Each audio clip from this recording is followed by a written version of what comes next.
আজি মই আপোনালোকক 32 সাইজ মধুবালা ডিজাইনৰ এই ব্লাউজ কাটিংটো কৰি দেখুৱাম। ব্লাউজটোৰ সন্মুখৰ ভাগটো মই বন্ধ ৰাখিম আৰু পিঠিৰ ভাগটোৰ ফাললৈ খোলা ৰাখিম, মানে হুকপটিৰ ছাইডটো পিঠিৰ ভাগটোলৈ ৰাখিম। এতিয়া চাওক, প্ৰথমে মই পিঠিৰ ভাগটো কাটি ল'ম আৰু পিঠিৰ ভাগটোত হুকপটিটো ৰাখিম কাৰণে ইয়াতে চাওক আধা ইঞ্চি মই বহাই লৈছোঁ। পঠালিকৈ এই অংশটোৰ পৰা আধা ইঞ্চি দূৰত্বত এটা বিন্দু দিছোঁ আৰু ইয়াতো আধা ইঞ্চি দূৰত্বত এটা বিন্দু দিছোঁ। এতিয়া এই আটাইকেইটা বিন্দু লগ লগাই আঁচডাল টানি ল'লোঁ আৰু এই যে আধা ইঞ্চি বহাই ৰাখিছোঁ, এই আধা ইঞ্চিটো হুকপটিৰ কাৰণে ৰাখিছোঁ। এতিয়া ব্লাউজৰ দিশটো লৈ ল'ম। ব্লাউজটো চিলোৱাৰ শেষত আপোনালোকে ব্লাউজৰ দিশটো যিমানটো জোখত ৰাখিব বিচাৰে তাতকৈ সদায় 1 ইঞ্চি বা 1.5 ইঞ্চি বহাই ৰাখিব। যিসকলে একেবাৰে নতুনকৈ ব্লাউজ চিলাবলৈ শিকিছে আপোনালোকে পাৰিলে 1.5 ইঞ্চি বহাই ৰাখিব, তেতিয়া ব্লাউজটো চিলাবলৈ আৰু মিলাবলৈ ভাল পাব। ইয়াতে চাওক, ব্লাউজৰ দিশটো ৰাখিব লাগিব মই 13 ইঞ্চি আৰু 13 ইঞ্চিত যদি ব্লাউজটো মই কাটি দিওঁ তেতিয়া ব্লাউজটো চুটি হৈ থাকিব, কিয়নো চিলনিত কাপোৰটো সোমাই যায়। সেইকাৰণে ইয়াতে মই ব্লাউজৰ দিশটো লৈছোঁ 14 ইঞ্চি, মানে 1 ইঞ্চি বহাই লৈছোঁ চিলনিৰ কাৰণে। এতিয়া চাওক, দুয়োফালে দুটা বিন্দু দিলোঁ আৰু এই দুয়োটা বিন্দু লগ লগাই আঁচডাল টানি ল'লোঁ। এতিয়া কান্ধৰ জোখটো ল'ব লাগিব। কান্ধৰ কাৰণে হুকপটিৰ কাৰণে যে এই আঁচডাল টানিছিলোঁ, এই আঁচডালৰ পৰা দেখিছেনে, এই আঁচডালৰ পৰা 5.5 ইঞ্চি দূৰত্বত এটা বিন্দু দিছোঁ, মানে কান্ধটো ৰাখিছোঁ 5.5 ইঞ্চি। আৰু আৰ্মহোল কাৰণে কান্ধৰ এই বিন্দুটোৰ পৰা 5.5 ইঞ্চি তললৈ এটা বিন্দু দিছোঁ, মানে আৰ্মহোল ৰাখিছোঁ 5.5 ইঞ্চি। আৰু চাওক, পঠালিকৈ হুকপটিৰ এই আঁচডালৰ পৰা এই বিন্দুটো 5.5 ইঞ্চি দূৰত্বত মিলাই ল'লোঁ। এতিয়া কান্ধৰ আৰু আৰ্মহোল বিন্দুটো লগ লগাই আঁচডাল টানি ল'লোঁ। এতিয়া ব্লাউজটোৰ বুকুৰ জোখটো ল'ব লাগিব। বুকুৰ জোখটো ল'বলৈ আপোনালোকে 32ক 4য়ে হৰণ কৰি দিব আৰু হৰণ কৰি যিটো পাব সেইটোৱে বুকুৰ জোখটো ৰাখি দিব। নহ'লেও আপোনালোকক মই আৰু এটা সহজ পদ্ধতিৰে বুকুৰ জোখটো কেনেকৈ উলিয়াব দেখুৱাইছোঁ। চাওক, দেখিছেনে, ফিটাডালৰ আগৰ এই অংশটো 32ত এনেদৰে সমান জোখত মিলাই ল'লোঁ, মানে 32ক 4 ভাগ কৰিম। প্ৰথমে 32ক দুভাগ কৰিলোঁ, দুভাগ কৰি পালোঁ 16। আকৌ চাওক, 16ক দুভাগ কৰিলোঁ, 16ক দুভাগ কৰি ইয়াতে পাইছোঁ 8। এতিয়া হুকপটিৰ এই আঁচডালৰ পৰা আৰ্মহোল এই বিন্দুটোৰ সৈতে এনেদৰে মিলাই 8 ইঞ্চি দূৰত্বত এটা বিন্দু দিছোঁ। আৰু চাওক, কান্ধৰ পৰা এই বিন্দুটো 5.5 ইঞ্চি দূৰত্বত মিলাই ল'লোঁ। এতিয়া চাওক, এই বিন্দুটোৰ পৰা আৰ্মহোল বিন্দুটোৰ সৈতে মিলাই আঁচডাল টানি ল'লোঁ। এতিয়া কঁকালৰ জোখটো লৈ ল'ম। কঁকালৰ কাৰণেও চাওক, হুকপটিৰ এই আঁচডালৰ পৰা 8 ইঞ্চি দূৰত্বত এটা বিন্দু দিছোঁ। এতিয়া চাওক, ওপৰৰ এই বিন্দুটোৰ পৰা কঁকালৰ এই বিন্দুটোৰ সৈতে মিলাই আঁচডাল টানি ল'লোঁ। এতিয়া চাওক, ব্লাউজটোৰ ছাইডৰ ফালে অকণমান ঠাই বহাই ৰাখিব লাগিব। সেইকাৰণে এই আঁচডালৰ পৰা 2 ইঞ্চি দূৰত্বত এটা বিন্দু দিছোঁ আৰু কান্ধৰ পৰা এই বিন্দুটো 5.5 ইঞ্চি দূৰত্বত মিলাই ল'লোঁ। এতিয়া চাওক, এই বিন্দুটোৰ পৰা এই আঁচডালৰ সৈতে এনেদৰে মিলাই আঁচডাল টানি ল'লোঁ আৰু কঁকালৰ ফালেও এই আঁচডালৰ পৰা 2 ইঞ্চি বহাই ৰাখিছোঁ। এতিয়া চাওক, ওপৰৰ পৰা এই বিন্দুটোৰ সৈতে মিলাই আঁচডাল টানি ল'লোঁ। ব্লাউজটো কেতিয়াবা বহল কৰিবলগীয়া হ'ব পাৰে, সেইকাৰণে ছাইডৰ ফালে এই 2 ইঞ্চি বহাই ৰাখিছোঁ। আৰু এইডাল হৈছে চিলাই মাৰ্জিনৰ আঁচডাল। আপোনালোকক মই কঁকালৰ ভাগটো কেনেকৈ জুখিম এবাৰ দেখুৱাই দিছোঁ। চাওক, কঁকালটো আছিলে 28। এতিয়া চাওক, 28ক আকৌ 4 ভাগ কৰিব লাগিব। প্ৰথমে দেখিছে 28ক দুভাগ কৰিছোঁ, ইয়াতে পাইছোঁ 14। আকৌ 14ক দুভাগ কৰিছোঁ, ইয়াতে পাইছোঁ 7। এতিয়া কঁকালটো 7 ইঞ্চি ল'ব লাগিব। চাওক, হুকপটিৰ এই আঁচডালৰ পৰা 7 ইঞ্চি দূৰত্বত এটা বিন্দু দিছোঁ।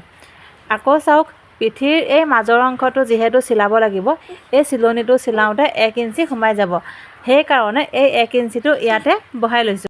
এতিয়া আৰ্মহোল শ্বেপটো দি ল'ম। আৰ্মহোল শ্বেপটো দিবলৈ চাওক, এই কোণটোৰ পৰা 1.2ত এটা বিন্দু দিছোঁ আৰু কান্ধৰ পৰা যে আৰ্মহোল কাৰণে 5.5 ইঞ্চি লৈছিলোঁ, এই 5.5 ইঞ্চিটোৰ একেবাৰে সোঁ মাজত এটা বিন্দু দিছোঁ। আৰু চাওক, এইফালে এই কোণটোৰ পৰা আধা ইঞ্চি তললৈ এটা বিন্দু দিছোঁ। এতিয়া এই আটাইকেইটা বিন্দু লগ লগাই আৰ্মহোল শ্বেপটো দি ল'ম। চাওক, যদি আপোনালোকে আৰ্মহোল শ্বেপটো দিবলৈ অসুবিধা পায় তেনেহ'লে মাজৰ এই বিন্দুটোৰ পৰা প্ৰথমে এনেদৰে শ্বেপটো মিলাই ল'ব আৰু এই যে আধা ইঞ্চি তললৈ মই বিন্দুটো দিছোঁ, এনেকৈ যদি আৰ্মহোল শ্বেপটো দিয়ে তেতিয়া কাষলতিৰ তলৰ ফালে যে কেতিয়াবা ব্লাউজটো কোচ খাই থাকে, সেই কোচ খোৱাটো নাথাকে। আকৌ চাওক, এই বিন্দুটোৰ পৰা মাজৰ বিন্দুটোৰ সৈতে এনেদৰে মিলাই আৰ্মহোল শ্বেপটো দি ল'লোঁ। আৰ্মহোল শ্বেপটো দি হোৱাৰ পাছত এতিয়া গলৰ জোখটো লৈ ল'ম।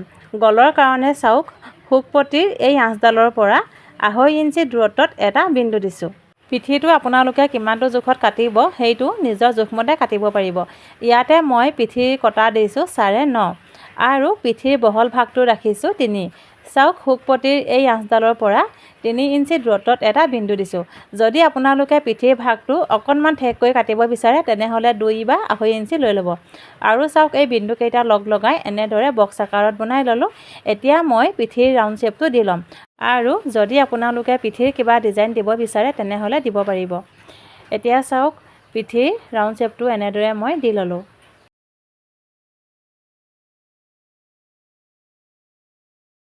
আৰু চাওক ব্লাউজটো খহি নাযাবৰ কাৰণে কান্ধৰ ফাললৈ এনেদৰে অকণমান ডাউন কৰি আঁচডাল টানি ল'লোঁ। এনেকৈ ব্লাউজটো চিলালে ব্লাউজটো খহি নাযায়। এতিয়া চাওক পিঠিৰ মাজৰ ভাগটো চিলাবৰ কাৰণে চিলাই মাৰ্জিন এই আঁচডালৰ পৰা হুকপটিৰ আঁচডাললৈকে এনেদৰে জুখি একেবাৰে সোঁমাজত এটা বিন্দু দিলোঁ আৰু ওপৰ ভাগলৈ 4.5 ইঞ্চি ওপৰলৈ এটা বিন্দু দিছোঁ।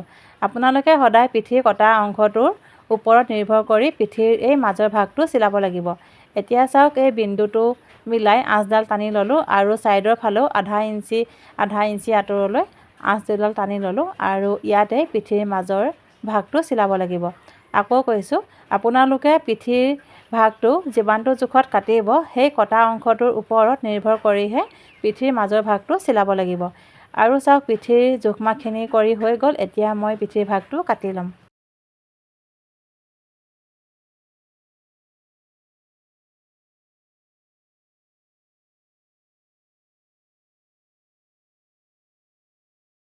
পিঠিৰ ভাগটো কাটি ল'লোঁ। এতিয়া সন্মুখৰ ভাগটো কাটি ল'ম। সন্মুখৰ ভাগটো পিঠিৰ ভাগটোতকৈ আধা ইঞ্চি দীঘল ৰাখিম আৰু সেইকাৰণে চাওক তলৰ অংশটোৰ পৰা আধা ইঞ্চি ওপৰলৈ এটা বিন্দু দিছোঁ আৰু এইফালেও আধা ইঞ্চি ওপৰলৈ এটা বিন্দু দিছোঁ। এতিয়া চাওক এই বিন্দুকেইটা লগ লগাই আঁচডাল টানি ল'লোঁ। এতিয়া পিঠিৰ শ্বেপটো ইয়াতে আঁকি ল'ম। অঁকাৰ আগতে চাওক হুকপটিৰ কাৰণে যে এই আধা ইঞ্চি বঢ়াই ৰাখিছিলোঁ এই আধা ইঞ্চিটো এতিয়া আমাক প্ৰয়োজন নাই। সেইকাৰণে এই আধা ইঞ্চিটো এনেদৰে ভিতৰ ভাগলৈ সুমুৱাই মুটুকাই ল'লোঁ। দেখিছেনে? এতিয়া চাওক পিঠিৰ এই কঁকালৰ ভাগটো আঁচডালৰ ওপৰত এনেদৰে ৰাখি ইয়াতে পিঠিৰ শ্বেপটো আঁকি লৈছোঁ।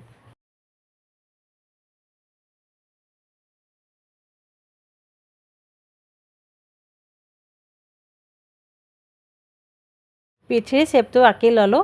এতিয়া চাওক প্ৰথমে আৰ্মহোলটো মিলাই ল'ম। আৰ্মহোল আছিল 5.5 ইঞ্চি। চাওক কান্ধৰ পৰা 5.5 ইঞ্চি তললৈ এটা বিন্দু দিছোঁ আৰু পঠালিকৈ 5.5 ইঞ্চি দূৰত্বত এই বিন্দুটো মিলাই ল'লোঁ। এতিয়া চাওক এই বিন্দুটোৰ সৈতে কান্ধৰ পৰা আঁচডাল টানি ল'লোঁ আৰু এইফালেও এই কোণটোৰ পৰা আঁচডাল টানি বক্স আকাৰত বনাই ল'লোঁ। এতিয়া আৰ্মহোল শ্বেপটো দিব লাগিব। আৰ্মহোল শ্বেপটো দিবৰ কাৰণে এই কোণটোৰ পৰা 1 ইঞ্চি দূৰত্বত এটা বিন্দু দিছোঁ আৰু চাওক এনেদৰে আৰ্মহোল শ্বেপটো দি লৈছোঁ। দেখিছেনে? বিন্দুটো এনেদৰে ক্ৰছ কৰি আৰ্মহোল শ্বেপটো দি ল'লোঁ। এতিয়া ডিঙিৰ জোখটো লৈ ল'ম। ডিঙিৰ কাৰণে চাওক কান্ধৰ পৰা 6.5 ইঞ্চি তললৈ এটা বিন্দু দিছোঁ আৰু বহলটো ৰাখিছোঁ 2.5 ইঞ্চি। যদি আপোনালোকক ডিঙিৰ ভাগটো অকণমান কম কটা লাগে তেনেহ'লে কমকৈ কাটিব। এতিয়া দেখিছেনে এই বিন্দুকেইটা লগ লগাই বক্স আকাৰত বনাই ল'লোঁ। এতিয়া মই ডিঙিৰ ভাগটো চুইঠাৰ টেকত দিম।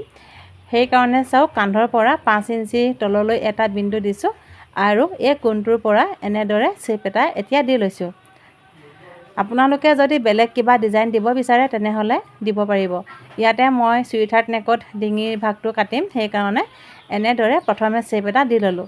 এতিয়া চাওক বেল্টৰ পিচটো কাটিবৰ কাৰণে এই আঁচডালৰ পৰা 3 ইঞ্চি ওপৰলৈ এটা বিন্দু দিছোঁ আৰু এইফালেও 3 ইঞ্চি ওপৰলৈ এটা বিন্দু দিছোঁ। আৰু যদি কান্ধৰ পৰা আপোনালোকে জোখে তেনেহ'লে কান্ধৰ পৰা 11 ইঞ্চি ল'ব। দেখিছেনে? এতিয়া চাওক এই বিন্দুকেইটা লগ লগাই আঁচডাল টানি ল'লোঁ। এতিয়া বেল্টৰ শ্বেপটো দি ল'ম। বেল্টৰ শ্বেপটো দিবৰ কাৰণে চাওক এই আঁচডালৰ পৰা আধা ইঞ্চি ওপৰলৈ এটা বিন্দু দিছোঁ। এতিয়া এই প্লেটটোৰ সহায়ত বেল্টৰ শ্বেপটো মই দি লৈছোঁ। এতিয়া চাওক ব্লাউজটোৰ কাপটো মানে কটৰিটো কাটিবৰ কাৰণে কান্ধৰ পৰা 9.5 ইঞ্চি দূৰত্বত এটা বিন্দু দিছোঁ আৰু এই বিন্দুটো পঠালিকৈ 3 পইণ্টটোত পৰিছেনে নাই পৰা চাই ল'লোঁ। চাওক 3 পইণ্টটোত এই বিন্দুটো মিলাই ল'লোঁ। চাওক কান্ধৰ পৰা এই বিন্দুটো 9.5 ইঞ্চি দূৰত্বত দিছোঁ আৰু পঠালিকৈ 3 পইণ্টটোত দিছোঁ আৰু তলৰ ভাগলৈও চাওক 3 পইণ্টটোত 2ত এটা বিন্দু দিছোঁ। এতিয়া এই দুয়োটা বিন্দু লগ লগাই পোনকৈ আঁচডাল টানি ল'লোঁ। এতিয়া চাওক এই আঁচডালৰ ছাইডৰ ফালে 0.7ত এটা বিন্দু দিছোঁ আৰু এইফালেও 0.7ত এটা বিন্দু দিছোঁ। এতিয়া ওপৰৰ এই বিন্দুটোৰ পৰা তলৰ এই বিন্দুকেইটাৰ সৈতে মিলাই কোণীয়াকৈ আঁচডাল টানি ল'লোঁ।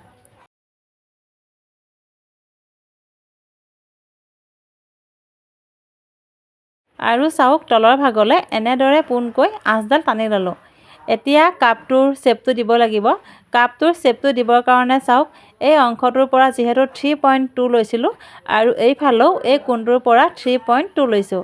দেখিছেনে? 3.2ত এটা বিন্দু দিছোঁ। আকৌ চাওক এই কোণটোৰ পৰা এনেদৰে 3.2ত এটা বিন্দু দিছোঁ আৰু ইয়াতে আধা ইঞ্চি তললৈ এটা বিন্দু দিছোঁ। ইয়াতো আধা ইঞ্চি তললৈ এটা বিন্দু দিছোঁ। আৰু চাওক আৰ্মহোল এই কোণটোৰ পৰা 2 ইঞ্চি দূৰত্বত এটা বিন্দু দিছোঁ। এতিয়া এই আটাইকেইটা বিন্দু লগ লগাই শ্বেপটো মই দি ল'ম। শ্বেপটো দিবলৈ চাওক এই কোণটোৰ পৰা প্ৰথমে এনেদৰে ফুট দি শ্বেপটো মিলাই লৈছোঁ।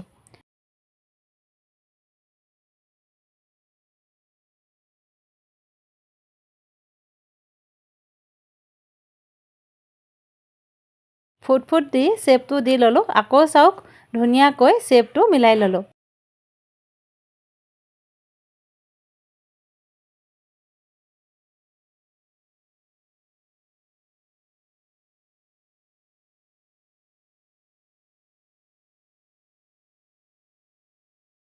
সন্মুখৰ ভাগটোৰ জোখমাখিনি কৰি হৈ গ'ল। এতিয়া মই সন্মুখৰ ভাগটো কাটি ল'ম। সন্মুখৰ ভাগটো কাটি ল'লোঁ আৰু চাওক ইয়াতে যে 0.7ত দুয়োফালে দুটা বিন্দু দি আঁচডাল টানি লৈছিলোঁ, এই অংশটো চিলনিত এনেদৰে সোমাই যাব। দেখিছে? এতিয়া কটৰীটো ডাঙৰকৈ কাটিব লাগিব। কটৰীটো ডাঙৰকৈ কাটিবৰ কাৰণে চাওক এই কাগজখনতে কটৰীৰ শ্বেপটো আঁকি লৈছোঁ। প্ৰথমে মই পেঞ্চিলডালেৰে শ্বেপটো আঁকি ল'লোঁ। এতিয়া চাওক শ্বেপটো আকৌ এনেদৰে মিলাই লৈছোঁ।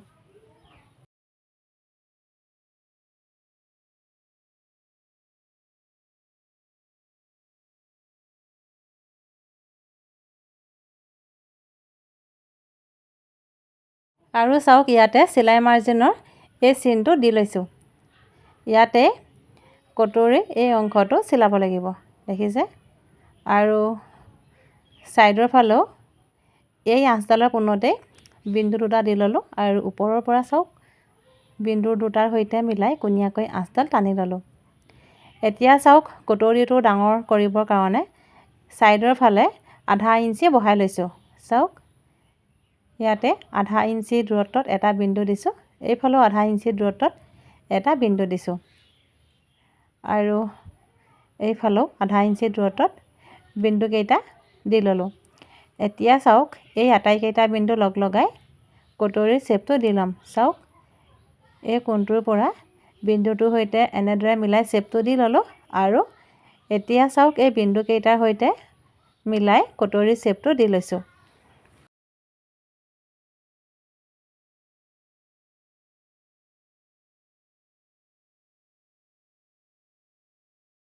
ফুট দি প্ৰথমে শ্বেপটো দি ল'লোঁ আৰু এতিয়া চাওক কটৰীৰ শ্বেপটো ধুনীয়াকৈ মিলাই ল'লোঁ। কটৰীটোৰ জোখমাখিনি কৰি হৈ গ'ল। এতিয়া মই কটৰীটো কাটি ল'ম।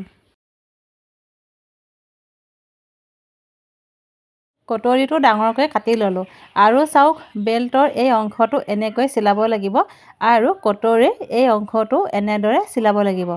ব্লাউজটোৰ সন্মুখৰ ভাগটো কাটি ল'লোঁ। এতিয়া হাতখন কাটি ল'ম। হাতখন কাটিবৰ কাৰণে চাওক কাগজখন এনেকৈ দুজাপ কৰি লৈছোঁ আৰু বন্ধ ছাইডটো নিজৰ গাৰ ফালে দি লৈছোঁ। এতিয়া চাওক পিঠিৰ ভাগটোৰ আৰ্মহোলটো জুখি লৈছোঁ আৰু আৰ্মহোলটো জুখি ইয়াতে পাইছোঁ 8.5। এতিয়া চাওক কাগজখনৰ এই বন্ধ ছাইডটোৰ পৰা 8.5 ইঞ্চি দূৰত্বত এটা বিন্দু দিছোঁ আৰু হাতখন আপোনালোকে কিমানটো জোখত দীঘল দিব সেইটো নিজৰ জোখমতে আপোনালোকে দিব পাৰিব দিশটো। ইয়াতে মই হাতখনৰ দিশটো দিছোঁ 10 ইঞ্চি। চাওক 10 ইঞ্চি ওপৰলৈ এটা বিন্দু দিছোঁ আৰু পথালিকৈ 8.5 ইঞ্চি দূৰত্বত এটা বিন্দু দিছোঁ। এতিয়া চাওক এই দুয়োটা বিন্দু লগ লগাই আঁচডাল টানি ল'লোঁ। এতিয়া চাওক এই আঁচডালৰ পৰা 3 ইঞ্চি তললৈ এটা বিন্দু দিছোঁ আৰু এইফালেও 3 ইঞ্চি তললৈ এটা বিন্দু দিছোঁ যাতে আঁচডাল পোনকৈ টানিব পাৰোঁ। আৰু পথালিকৈ চাওক এই বিন্দুকেইটাৰ পোনত 8.5 ইঞ্চি দূৰত্বত এটা বিন্দু দিছোঁ। এতিয়া এই আটাইকেইটা বিন্দু লগ লগাই আঁচডাল টানি ল'লোঁ। এতিয়া চাওক 8.5 ইঞ্চি দূৰত্বত যে বিন্দুটো দিছিলোঁ, এই বিন্দুটোৰ পৰা 2 ইঞ্চিত এটা বিন্দু দিছোঁ। এতিয়া এই কোণটোৰ পৰা এই কোণটোলৈকে দেখিছে কোণীয়াকৈ আঁচডাল টানি ল'লোঁ। এতিয়া মই ইয়াতে হাতখনৰ শ্বেপটো দি ল'ম। শ্বেপটো দিবলৈ চাওক কাগজখনৰ এই বন্ধ ছাইডটোৰ পৰা 1.5 ইঞ্চি দূৰত্বত এটা বিন্দু দিছোঁ। এতিয়া প্ৰথমে মই পিঠিৰ ভাগটোৰ হাতখনৰ শ্বেপটো দি লৈছোঁ। দেখিছেনে? এনেদৰে ফুট দি হাতখনৰ শ্বেপটো দি লৈছোঁ। অকণমান তলৰ ভাগলৈ এনেদৰে হাতখনৰ শ্বেপটো দি ল'লোঁ। আকৌ চাওক ধুনীয়াকৈ হাতখনৰ শ্বেপটো মই মিলাই ল'লোঁ।